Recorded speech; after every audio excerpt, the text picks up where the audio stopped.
Hello, folks. This is Joe from My Geeksy, and I'm standing at Random BattleCon with The World is Square. How are you guys doing today? Very well. Good. Pretty good. Great. Well, you obviously are a multi-instrumental band that do covers of Square Enix games. Is that correct? That is correct. Or games that are owned by the company of Square Enix now that you're branching out from Squaresoft, Square Enix, anything like that. All right. Well, when I've listened to your music, it seemed like you had a laid-back approach. Why that route? I think it was really just the location. I think it was really just like, honestly, where we were practicing when we started the band. We were practicing in Nick and Lauren's apartment. We couldn't really set up like amps and electric guitars and all that because there's neighbors on each side. So we just started doing it acoustic, and somehow it worked. Laid-back approach by laid-back people.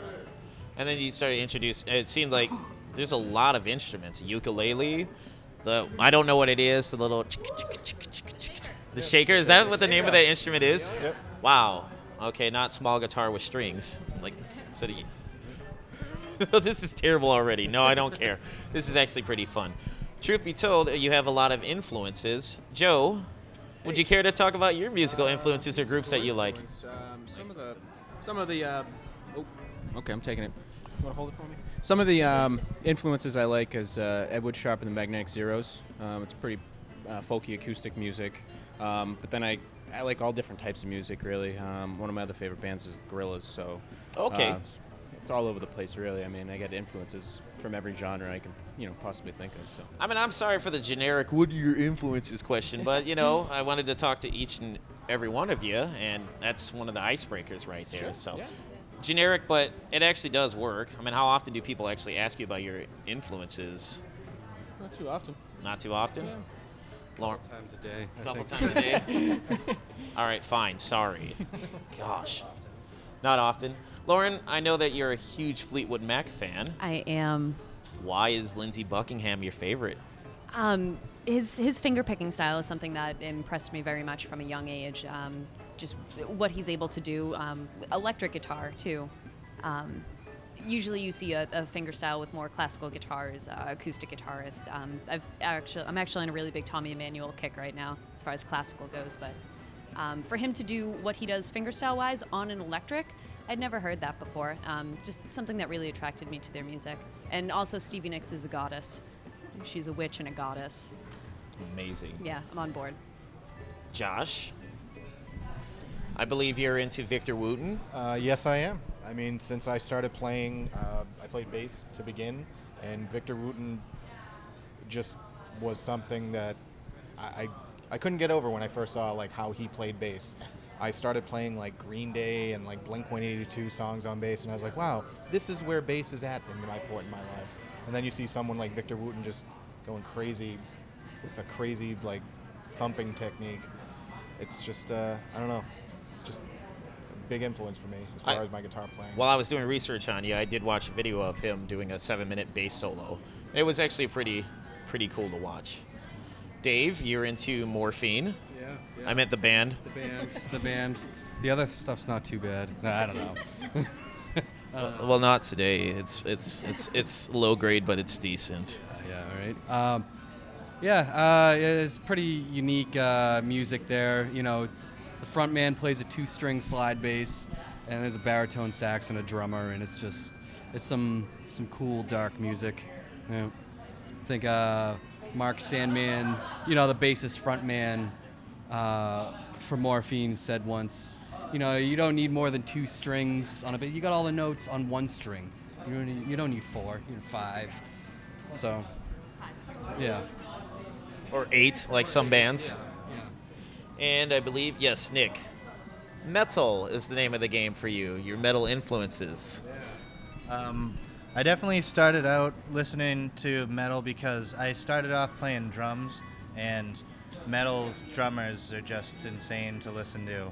So I used to play in a lot of metal bands and play just drums. I taught myself that, and I feel like drums were easy to learn for that, so that's why I loved metal, because it's drum-centric. But then I moved to World of Square, and then I got to branch out to more instruments and stuff. I always listened to a lot of video game music, but I'm listening to more of that nowadays. But metal, when I was starting music was all I listened to. Oh yeah, well, I mean, I certainly didn't hear any double bass kit and gravity blast when in any of your songs. Not yet, at least. Someday we will. Someday. We did just add a drum kit though. Did you? Yeah. So Okay. Soon enough, we'll get that death metal. We can start wearing corpse paint. It'll be awesome. That would- Corpse paint. Yeah. That actually, I would. Well, I'm already a fan of the band to begin with. After when I found out about you and did some research into it, I was like, "Oh, that's pretty cool." But if you start adding corpse paint, that just That's next level. Right I'm a there. huge metalhead. Anyone that actually knows me, that's true. But yeah, seriously, corpse paint's the way to go. Yeah, we're not changing the style of music at all. It's No. just gonna be the metal aesthetics. No, that actually works. Like the bangles that have the giant spikes on them and everything. Yeah. Since obviously you play covers of video game tunes, do you have any favorite memorable moments in gaming? Ooh. Honestly, I would say the ending to The Last of Us was it was an incredibly memorable moment for me, just because this whole ride of one of the best games I've ever played, and then it ends on almost a perfect note. But you don't get that fulfilling experience in every game you play. But for a game like that, it was just dead on. It was perfect. Anyone else? Yeah, my favorite memory is writing my name in Excitebike and then doing that track. It's pretty fun. That is memorable. Hey. Lauren?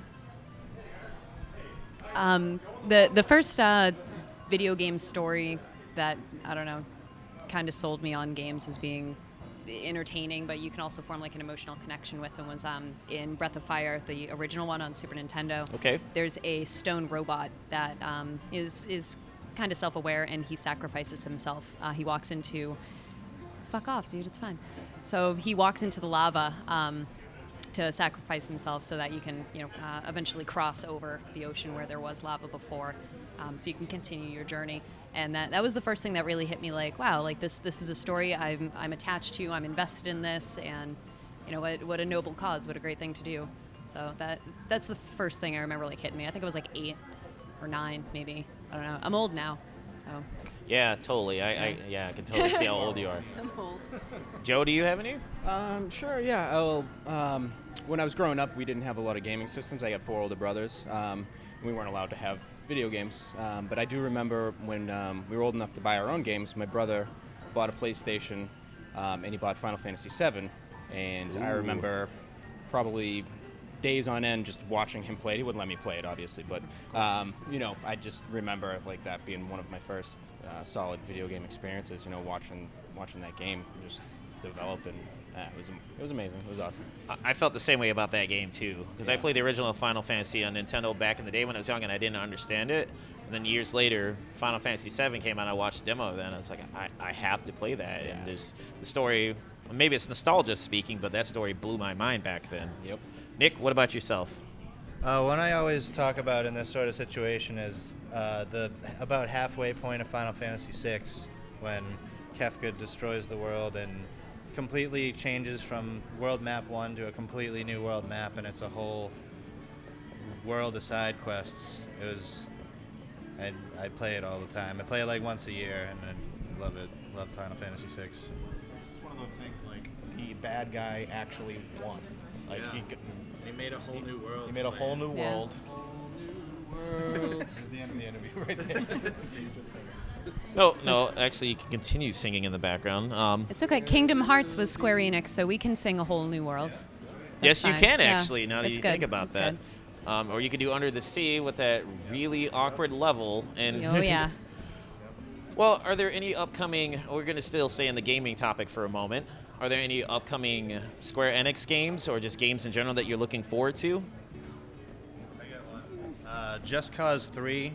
It's kind of like Grand Theft Auto, but you can pretty much fly everywhere you want, and you have a grappling hook that you can ride on speeding cars' backs and stuff, and it's a huge world, and it's one of the biggest worlds ever put in a video game for this new one. So Just Cause is a series a lot of people don't know about, but Just Cause 3 is going to be really good, Grand Theft Auto 5 level, easily. Okay. So people should check out Just Cause 3. I think I'm really excited for it's an indie game. One of our friends in Boston is actually helping out with developing it. It's called Rain World. It's kind of like an apocalyptic environment. You're this adorable little slug cat thing. You're collecting food. You're running around. The graphics are gorgeous. And I'm stoked on the soundtrack, too. I think James from Bright Primate is having Lydia on it as well. So excited to see what happens with that project. I'm talking. Yes, I'm including everyone in this interview. Yep, okay. Zelda's new Zelda is coming out sometime. Good guess. Next 2 to 3 years. That 2 to 3 that years, totally they've works, been, actually. you know, Whenever there's another Zelda, I'm excited. I've seen, they've showed some demos, and it looks pretty fantastic. If that's what it's actually going to look like. But yeah, but it's Dude, new Zelda. That's all right. It's quite all right. I'm going to leave that in there. I don't care. I'm honestly looking forward to Final Fantasy 15. That game looks pretty crazy. I've been watching some of like the demo stuff that they released. And Final Fantasy versus 13. Sure. Yeah, no, I'm just kidding. I'm not. Purist. Dude, I don't pull that nerdier than thou stuff. But no, I'm actually looking forward to that as well. Yeah, just it looks awesome. Like some of the the battle system and all that. Looks pretty intense. Some of the summon stuff that they've shown so far. Oh my god, Nuts. unbelievable. What about the Final Fantasy VII remake? I love it. I love the I'll the play mat it. of indifference. I'll play it. But Final Fantasy VII was the first RPG that I played that made me fall in love with the RPG series, types of games anyway. So Final Fantasy VII, I'll play it, but the first one definitely means more to me than this new one probably will. So. No, I can completely understand on that. Well, speaking of upcoming things, you folks, today, if people are lucky enough, they can buy it, but you have an upcoming album. Would you care to talk about that? Yeah. Yeah, you're up next, buddy. We have a 4-track EP that we're putting out in preparation for a full-length album next year. It's called Square Love. It's got songs from Bravely Default, Final Fantasy IX, Breath of Fire for SNES, and My Name is Buki from Super Mario RPG. So, yeah, we have it available starting now and online starting next weekend. All right, and if people are interested in checking out more about your music, where could they find you online? You can just go to theworldofsquare.net or facebook.com/theworldofsquare. World of Square Band. AOL keyword nerds with guitars. Nerds with, then the Super Guitar Bros will come up. They're in our band now. Yeah. We've recruited them. Oh, they already came in the background of this interview, and when that goes online, you'll see that too. What would you like to say to your fans since you've been around for a little bit? Just kidding. No, just I don't know. Thank you for basically getting us here and allowing us to do what we are passionate about and giving us the means to meet some unbelievable people that we wouldn't have met otherwise. All right. Well, folks, thank you for granting me this interview. Of course. Well, no problem. Shucks. Well, folks, this is Joe at Random BattleCon with The World is Square. Take it easy.